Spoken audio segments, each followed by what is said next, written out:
Assalamualaikum warahmatullahi wabarakatuh. Perkenalkan, kami dari kelompok 5. Pada pertemuan kali ini, kami akan mempresentasikan materi tentang valuasi dengan free cash flow dan valuasi dengan EVA. Sebelumnya, perkenalkan anggota dari kelompok kami. Yang pertama ada Kurnia Ratnasari dengan NPM 19 10 10 40 40. Yang kedua Siva Fauzi dengan NPM 19 10 10 40 58. Yang ketiga Mileni Wayunisa Oktavia dengan NPM 19 10 10 40 61. Dan yang keempat saya yaitu Sonya Dia Pradita dengan NPM 19 10 10 40 94. Yang pertama, kami akan membahas tentang valuasi dengan free cash flow. Pada slide berikut, kita akan membahas tentang value, di mana valuasi dengan free cash flow memuat value yang merupakan ukuran untuk menentukan apakah seorang manajer dapat menciptakan kemakmuran bagi pemilik atau tidak. Kenaikan harga saham merupakan indikator kemampuan manajer dalam memberikan kemakmuran bagi pemegang saham.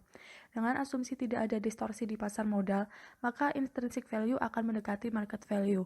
Untuk dapat mengestimasi intrinsic value, seorang manajer harus tahu proses valuasi. Ada beberapa model yang biasa digunakan dalam valuasi. Yang pertama ada metode yang menggunakan discounted cash flow atau DCF dengan FCFF dan metode DCF dengan EVA. Secara teoritis, kedua metode tersebut akan menghasilkan value yang sama. Metode FCFF cocok untuk mereka yang berorientasi pada arus kas, sementara metode EVA cocok untuk mereka yang akan berorientasi pada kinerja. Pada perusahaan yang sudah maju, value dijadikan sebagai target dan pengukuran kinerja. Pada level yang lebih rendah dalam organisasi, pengukuran kinerja akan berkisar pada salah satu bagian pembentuk value saja. Semakin tinggi posisi seseorang dalam organisasi, akan semakin mudah diukur kontribusinya dalam pembentukan value. Selanjutnya, asset-based valuation. Istilah lain dari asset-based valuation adalah asset accumulation method atau adjusted book value method. Ide dasar dari asset-based valuation berangkat dari persamaan yang ada di neraca sebagai berikut, yaitu aset sama dengan utang ditambah ekuitas dan ekuitas sama dengan aset dikurangi utang. Komposisi neraca perusahaan terdiri dari aset yang tercatat di sebelah kiri, utang yang tercatat di sebelah kanan, dan ekuitas atau modal yang tercatat di sebelah kanan.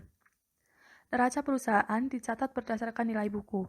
Dengan demikian, nilai ekuitas yang muncul di neraca adalah nilai buku. Nilai buku perusahaan bisa berbeda dengan harga jualnya atau harga pasar. Pada waktu sebuah aset dibeli oleh perusahaan, maka aset tersebut dibeli dengan harga pasar pada saat itu dan kemudian dicatat dengan nilai buku. Akan tetapi, seiring dengan berlalunya waktu, maka akan terjadi perubahan harga pasar dari aset tersebut. Di samping harga pasar aset yang masih baru berubah, aset yang dimiliki perusahaan juga mengalami penuaan. Hal ini berlaku terutama untuk aset-aset yang berumur lama seperti aset tanah, bangunan, dan mesin. Penilaian kembali juga dilakukan untuk semua aset utang. Penilaian dilakukan dengan menyesuaikan nilai buku dengan fair market value. Dengan menilai seluruh aset dan kemudian menilai seluruh utang, maka perusahaan akan memperoleh gambaran nilai ekuitasnya yang merupakan selisih antara aset dengan utang. Slide berikut masih berhubungan dengan slide sebelumnya, yaitu tentang asset-based valuation, di mana penilaian dengan model asset-based valuation ini memberikan gambaran sesaat berupa value sebuah perusahaan. Walaupun demikian, konsep ini tidak memberikan inspirasi kepada manajemen bagaimana meningkatkan value dari sebuah perusahaan. Faktor penentunya adalah semata-mata nilai pasar. Dalam nilai pasar yang digunakan masih ada unsur judgment.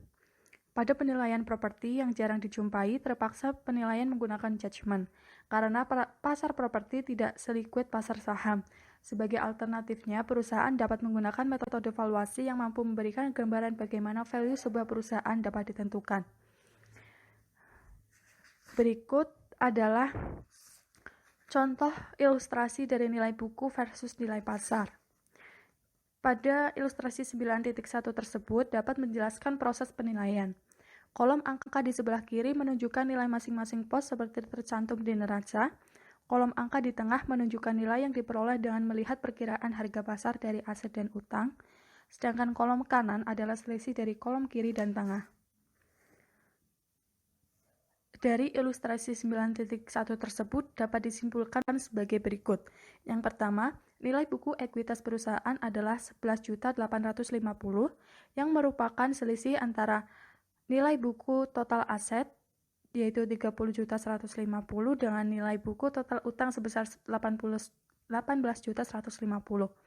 Yang kedua, nilai pasar ekuitas perusahaan adalah sebesar 15.850.000 yang merupakan selisih antara nilai pasar total aset sebesar 34.300 dengan nilai pasar total utang sebesar 18.450. Dan yang ketiga yaitu selisih antara nilai pasar ekuitas dengan nilai buku ekuitas adalah 4 juta, yaitu nilai pasar ekuitas sebesar 15.850 dikurangi dengan nilai ekuitas nilai buku ekuitas sebesar 11.850. Valuasi dengan FCFF. Valuasi bertujuan untuk menjawab pertanyaan berapakah value atau nilai sebuah perusahaan. Proses valuasi akan menghasilkan intrinsic value. Ide dasar dari FCFF adalah bahwa value sebuah perusahaan merupakan fungsi dari kemampuan perusahaan dalam menghasilkan arus kas dikaitkan dengan tingkat return yang diinginkan oleh pemegang saham. Kemampuan perusahaan dalam menghasilkan arus kas diukur dengan besarnya FCFF yang tersedia bagi investor dan kreditor. Rumus untuk menghitungnya adalah sebagai berikut. V0 sama dengan sigma FCFF-T dibagi 1 plus WACC, di mana V0 merupakan nilai aset sekarang, FCFF merupakan free cash flow to the firm, WACC merupakan WACC average cost of capital, dan T merupakan time. Kemudian, apabila perusahaan tumbuh dengan pertumbuhan yang sama secara terus-menerus atau perpetuity dengan pertumbuhan sebesar G atau growth, maka rumusnya menjadi V0 sama dengan FCFF-T sama dengan 1 per WACC min G. Selanjutnya, apabila model yang digunakan di sini adalah model dengan 2 tahap pertumbuhan, maka rumusnya menjadi sebagai berikut, di mana Tn merupakan terminal value. Tn sama dengan FCFF N plus 1 dibagi WACC N dikurangi Gn. Apabila digambarkan dalam bentuk diagram, maka faktor yang mempengaruhi valuasi dengan FCFF akan tampak pada ilustrasi 9.2 di samping. Dalam ilustrasi 9.2, terlihat 3 keputusan yang mempengaruhi timbulnya value sebuah perusahaan, yaitu yang pertama keputusan operasi, yang kedua keputusan investasi, ketiga keputusan pendanaan. Keputusan operasi berhubungan dengan bagaimana perusahaan bekerja dalam memperoleh laba. Secara eksternal, perusahaan harus diterima di pasar, sehingga memperoleh penjualan. Secara internal, perusahaan harus mampu mengelola biaya sehingga besarnya biaya selalu di bawah penjualan atau pendapatan. Keputusan investasi perusahaan dipengaruhi oleh besarnya kapasitas sarana, misalnya adalah mesin. Penambahan kapasitas memerlukan penambahan investasi. Penambahan investasi diharapkan meningkatkan produksi.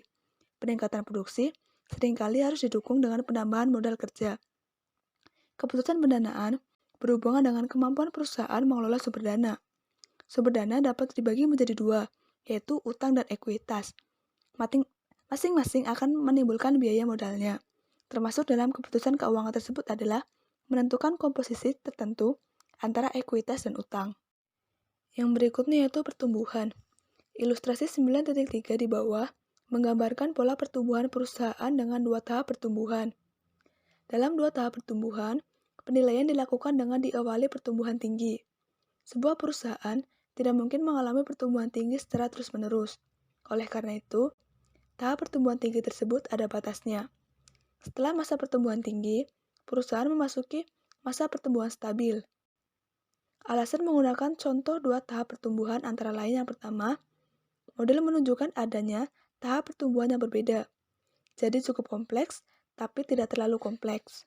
Yang kedua, apabila diperlukan, akan lebih mudah menyederhanakan dari 2 tahap pertumbuhan ke dalam pertumbuhan tunggal. Contoh perhitungan valuasi dengan FCFF. Dalam contoh yang akan dibahas nanti, diasumsikan kita sudah memahami bab sebelumnya, yaitu bagaimana menghitung FCFF. Model yang digunakan mengambil dari spreadsheet yang diunduh dari Damodaran. Beberapa catatan tentang model ini antara lain adalah: yang pertama, model asli dalam format 3-stage. Penulis menyederhanakannya menjadi model 2-stage. Yang kedua, masukan besarnya komponen WACC disederhanakan. menjadi perhitungan yang sudah jadi untuk cost of debt dan cost of equity. Cakrawala adalah nama perusahaan yang akan divaluasi.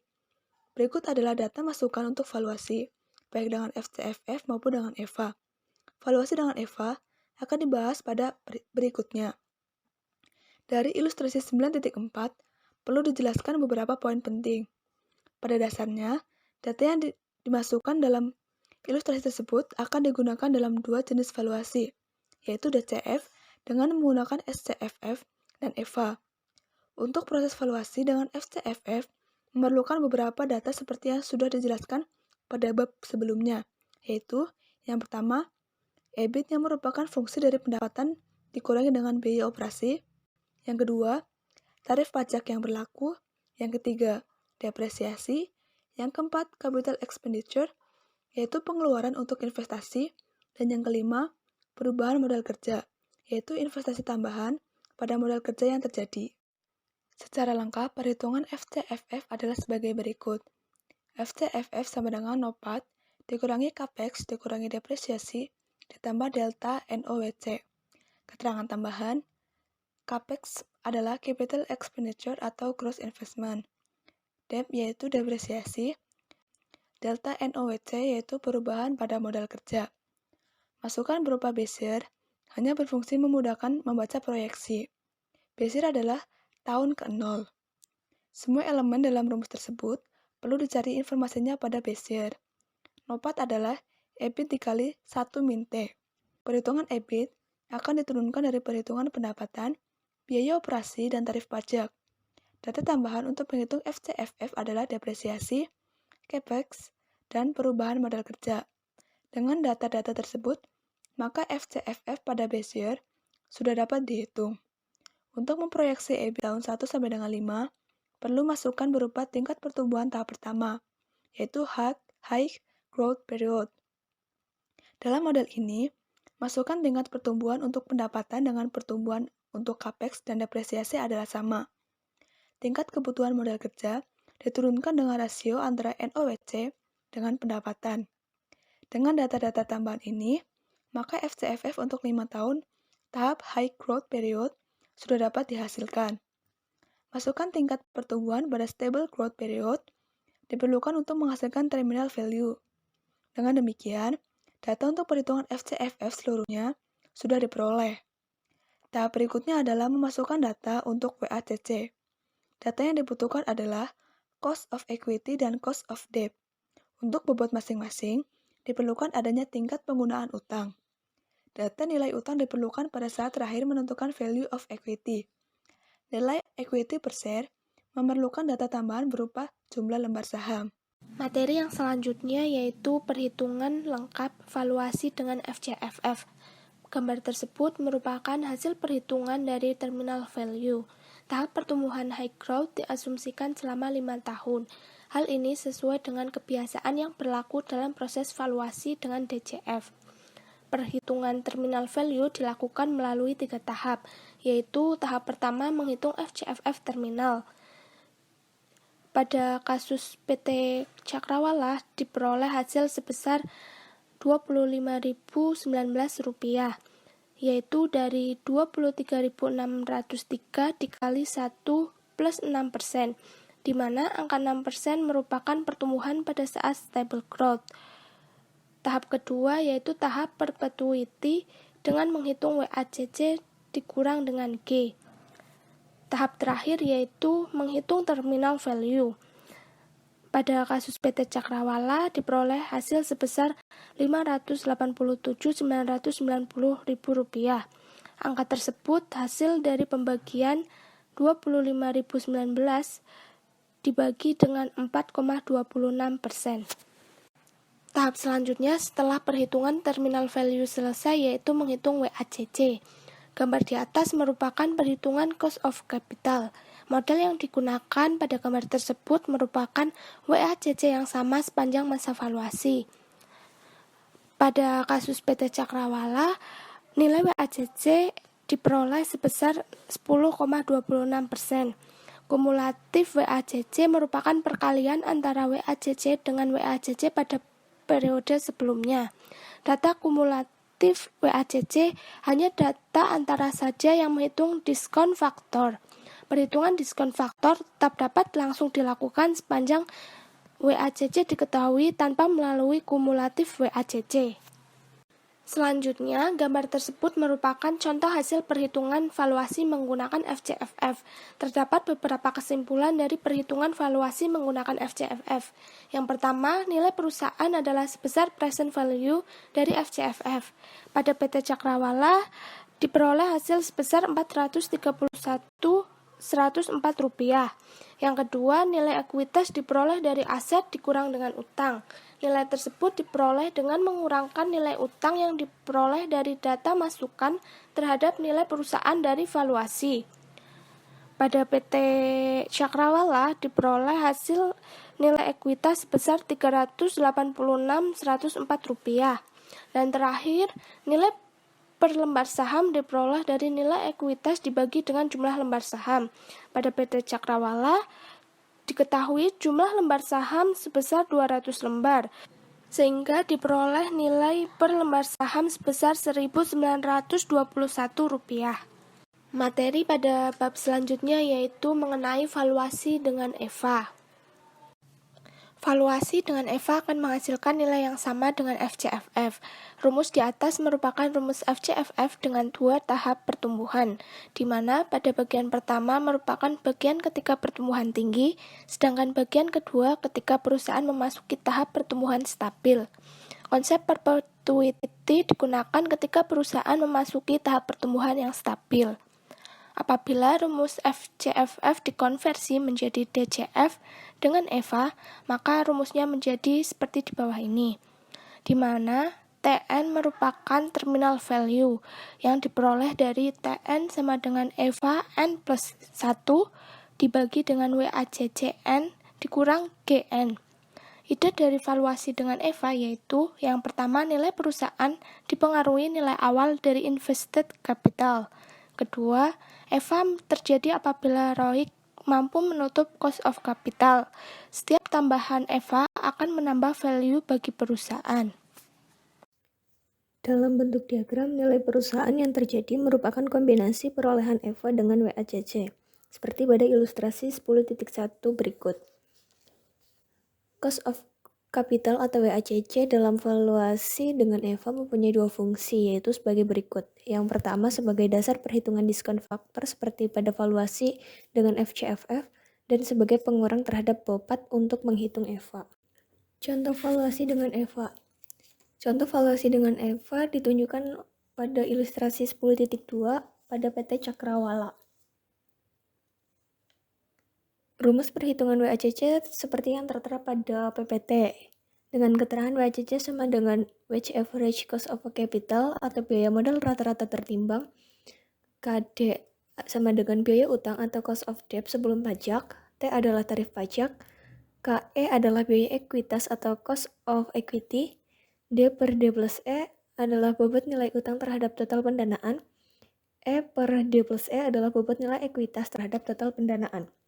Dalam rumus WACC tersebut terlihat bahwa unsur debt adalah unsur utang yang menimbulkan bunga.